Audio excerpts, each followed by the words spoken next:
আজ হয়তো পানিতে পড়ে আমরা মারাই যেতাম, এত বড় একটা দুর্ঘটনা ঘটেছে। চলো শুরু থেকে শুরু করা যাক। আমরা সব বান্ধবীরা মিলে চিন্তা করছিলাম যে আমরা বেলনা ইকো রিসর্টে যাব। অনেক দিনের প্ল্যান এটা, ফাইনালি আমরা এসেছি। আমার বেলনা ইকো রিসর্টে আসা হয়েছে, তখন কাজ চলছিল আর কি, পুরোপুরি ভাবে সেট হয়নি। তো এবার এসে দেখলাম যে অনেক কাজ কমপ্লিট হয়েছে, আরো কাজ চলছে যদিও, তবুও হচ্ছে ঢুকে দেখলাম যে আমরা গতবার যেগুলো দেখিনি নতুন করে ওইগুলো হচ্ছে দেখা যাচ্ছে। এরপর আমরা প্রবেশ করলাম এবং প্রবেশ মূল্য হচ্ছে 100 টাকা। আর এত সুন্দর একটা রিসর্ট, এটা এত সুন্দর, আমার মনে হয় যে কেরানীগঞ্জের মধ্যে one of the best eco resort হচ্ছে বেলনা ইকো রিসর্ট। ঢুকে একটু সামনে যেতেই দেখলাম যে একটা পাখির খাঁচা, গতবার পাখি ছিল না, এবার দেখলাম অনেক সুন্দর সুন্দর পাখি এনেছে। আর এই ককাটেলটা এত সুন্দর করে ডাকছিল, এত ভালো লাগছিল। পাশেই ছোট্ট করে একটা পার্ক করা হয়েছে বাচ্চাদের জন্য। এখানে বাচ্চাদের রাইডের সাথে সাথে আমাদেরও রাইড আছে, মানে বড়দের রাইড আছে, যেটাতে আমরা একদম পরে উঠবো। তো সবকিছু খুব সুন্দর ভাবেই যাচ্ছিল।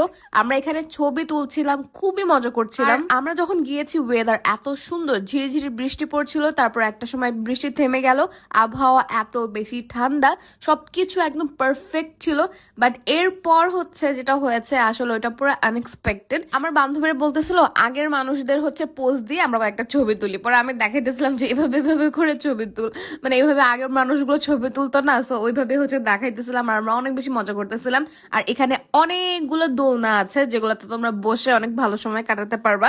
আমার তো পার্সোনালি দোলনা অনেক ভালো লাগে, আমার উঠলে একবার মানে বসলে একবার উঠতে ইচ্ছা করে না। এখানে হচ্ছে আমি আমার ফ্রেন্ডকে উঠাই দিয়ে পরে আমি বসে হচ্ছে দোল খাচ্ছি, অনেক ভালো লাগতেছিল। আর সব থেকে বড় কথা, ওয়েদার এত পারফেক্ট ছিল যে সবকিছু হচ্ছে ভালো লাগতেছিল। সো ফাইনালি আমার জন্য একটা অলক্ষণের জায়গায় আসলাম। এখানে হচ্ছে উঠা যাবে তিনজন তিনজন করে, আমরা যে বোটগুলো নিয়েছি ওইটাতে। তবে বোটগুলো দেখলেই বুঝবা যে অনেক হালকা, একটুতে দুলতেছে এরকম অবস্থা। সো আমরা প্রথমে হচ্ছে নর্মালি উঠলাম, বসলাম, ও হচ্ছে চালাচ্ছে আমার কাছে। তবে এখানে কয়েকটা ঝর্ণা আছে। তো আমরা কি করলাম, আমরা তো চালাতে পারি না, আমরা দুলতে দুলতে হচ্ছে ঝর্ণার কাছে চলে আসছি। এই যে আমাদের অবস্থাটা দেখো, মানে আমরা পুরো ভিজে যাবো যদি ঝর্ণার নিচে যাই, ওই অবস্থায় হয়েছে, পুরো ভিজে গেছি আমরা ঝর্ণাতে। আর এমন হয়েছে যে ঝর্ণার পানি এত পড়েছে, আমরা অনেকক্ষণ ঝর্ণা নিতে ছিলাম, কোনোভাবেই সরতে পারছিলাম না। তো ঝর্ণার পানিতে বোর্ডে অনেক পানি ঢুকেছে। এরপর আমার বোন থেকে নিয়ে আমার ফ্রেন্ডকে দিলাম চালাতেও, খুব সুন্দর করে চালাচ্ছিল, কিন্তু হঠাৎ করে দেখলাম যে বোর্ডের ভিতরে পানি। এখন কি করব, তারপর হচ্ছে বোর্ড চেঞ্জ করতে হবে। সো বোর্ড যখন চেঞ্জ করতে যাবো, আমার ফ্রেন্ডকে বললাম যে তুই মাঝখানে দাঁড়া, আমার হাত ধরে, আমি আগে পার হই। ও মাঝখানে দাঁড়াতে গিয়ে আমার এখানে চলে আসছে একদম সাইডে, আর বোর্ড গেছে উল্টে। এই পুকুরটা নাকি 40 ফিট ডিপ। আমি চিন্তা করতেছি যদি বোর্ডটা ধরতে না পারতাম তাহলে কি অবস্থা হতো আমাদের। আমিও সাঁতার জানি না, আর আমার ফ্রেন্ড এত ভয় পায়, ও সাঁতার জানে না। দুইজনের অবস্থায় পুরো খারাপ হয়ে যেত। ভাগ্যিস আমরা বোর্ডটা হচ্ছে যখন উল্টে গেছে তখন সাইডের বোর্ডটা ধরতে পেরেছি, যার কারণে হচ্ছে আমরা একটু উঠতে পেরেছি। তারপর হচ্ছে বোর্ডটা চালিয়ে সাইডে এনে আমাদেরকে উঠায়। আর তোমরা যে দেখছো আমরা উঠছিলাম যে সাইড থেকে, ওই সাইডে অনেক গাছপালা। আমি তো ভয় পাচ্ছিলাম যখন সাপ টাপ আছে কিনা। ওনারা বললো সাপ নাই, আপনারা উঠতে পারেন।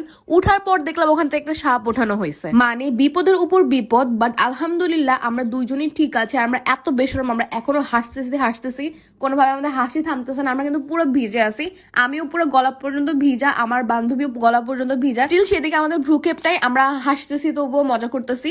এরপর আমরা চিন্তা করলাম যে আমরা রাইডে উঠবো। সো রাইডের টিকিট কাটলাম, আর প্রত্যেকটা রাইডের জন্য 50 টাকা করে টিকিট কাটটা হবে।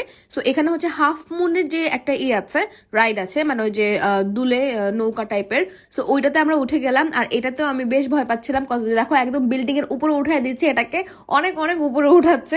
কিন্তু আমার কাজিন এত চিল্লাচ্ছে থামান থামান থামান, 1 মিনিট পর থামাই দিচ্ছে। শুধু শুধু 50 টাকা লস, ওইখানে 100 টাকা লস করে আসছি ওই যে নদীতে পড়ে, ওখানেও চালাতে পারে না, এখানেও হচ্ছে লস খাইলাম। পরে ভাবলাম ফ্রি একটা রাইডে উঠি, পরে এখানে ফ্রি রাইডে উঠে অনেক বেশি মজা করলাম। তারপর আমাদের সবার ক্ষুধা লেগে গেছে, আমরা খাবার খেতে আসছি। আর বেলনা ইকো রিসোর্টের খাবার অনেক মজা, লাস্টবার খেয়ে আমি অনেক মজা পাইছি। সো এখানে হচ্ছে আমরা অনেক কিছু আজকে অর্ডার করছি, আলাদা করে একটা রিলস তোমাদের সাথে শেয়ার করবো কি কি খাওয়া হয়েছে, বিকজ এখানে অনেক বড় হয়ে যাবে ভিডিও। সো খাবার তো বেশ বেশ মজা। আমরা হচ্ছে wonton Thai soup, Thai soup পুরো চেটেপটে খাওয়া হয়েছে, এত মজা লাগছে। দেন হচ্ছে ফ্রাইড রাইস, নানের একটা প্ল্যাটার, নান কাবাবের প্ল্যাটার, চাউমিন, সবকিছু অর্ডার করে খাইছে আমরা। ইট ওয়াজ সো গুড। এরপর আমরা আরো অনেকক্ষণ মজা করলাম। তারপর দেখলাম যে সন্ধ্যা হয়ে যাবে, এখন বাসা যেতে হবে, গজ পরে হচ্ছে বাইরে কোনো ভেহিকল পাবো না যাওয়ার জন্য। সো এরপর হচ্ছে আমরা বের হয়ে গেছিলাম। That is it for today.